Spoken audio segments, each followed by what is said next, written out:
Bonjour. Nous allons réfléchir aujourd'hui à cette réalité qui fait que nous, en tant que chrétiens, nous n'avons pas à rechercher de grandes choses. Ça peut nous paraître dommage en disant oui, mais il y a des gens qui font des grandes choses, on aimerait faire comme eux, mais je voudrais faire réfléchir à cette expression de Jésus en Luc 16 qui nous appelle à être fidèles dans les petites choses, et à cette expression de Paul en Romains 12, verset 16, qui nous dit ne pensez pas à de grandes choses, qui dit associez-vous aux humbles et ne soyez pas sages à vos propres yeux.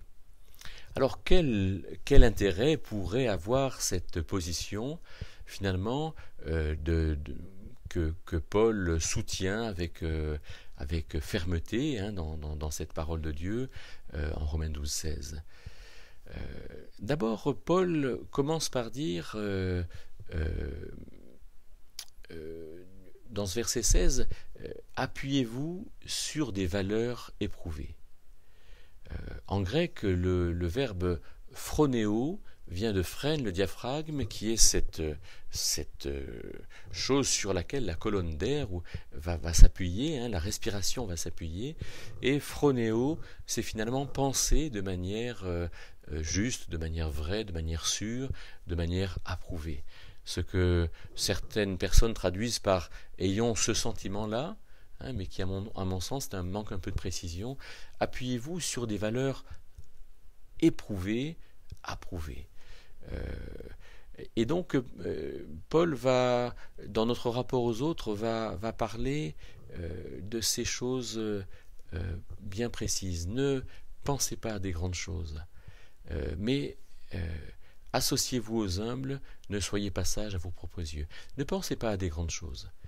C'est-à-dire, commençons, avant d'aller chercher midi à 14 heures, avant d'aller chercher à avoir des amis à l'autre bout de la terre, commençons par être amis avec nos voisins. Ne pensons pas à de grandes choses. Commençons par, avant de chercher à comprendre toute la Bible, commençons par chercher à comprendre le passage que nous avons à lire. Commençons par régler les problèmes qui surviennent dans notre vie. Commençons par faire dans notre travail ce que notre patron nous propose. Commençons par ces petites choses, par ces choses qui s'imposent finalement sensiblement, précisément, justement à nous, parce qu'elles sont dans l'ordre naturel des choses. Penser à des grandes choses, c'est finalement chercher midi à 14 heures, c'est ne pas vivre midi à midi, mais d'être dans une perspective qui n'est pas la nôtre, et qui fait qu'on est souvent à côté de la plaque.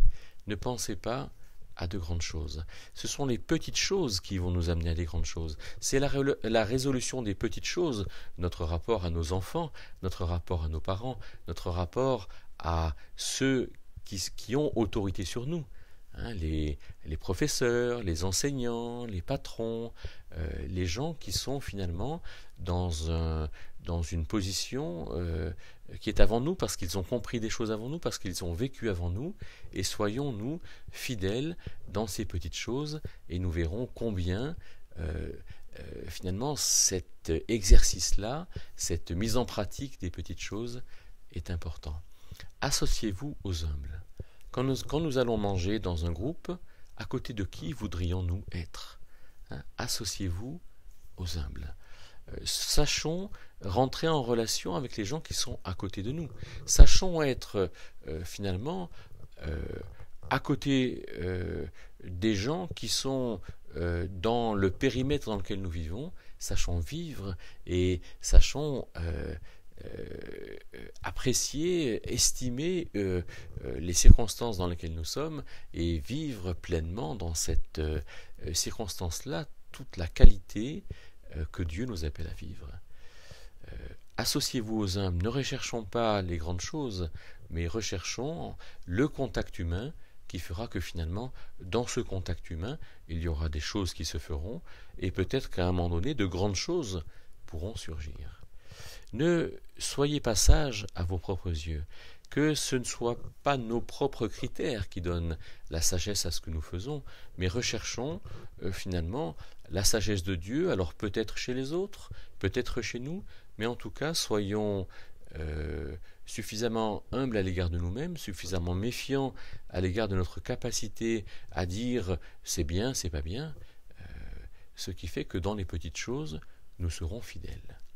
Écoutons encore ces paroles de Jésus en Luc 16, qui ont un retentissement certain. Luc 16, verset 10. Celui qui est fidèle dans ce qui est très petit est fidèle aussi dans ce qui est grand. Celui qui est injuste dans ce qui est très petit est injuste aussi dans ce qui est grand. Si donc vous n'avez pas été fidèle dans les richesses injustes, qui vous confiera les vrais? Et si dans ce qui est à autrui vous n'avez pas été fidèle, qui vous donnera ce qui est vôtre? Alors on comprend ici toute l'importance de ce commandement. Être fidèle dans les petites choses fait que si nous sommes fidèles dans ces petites choses, pour une multitude de raisons, alors certainement Dieu nous en confiera des grandes.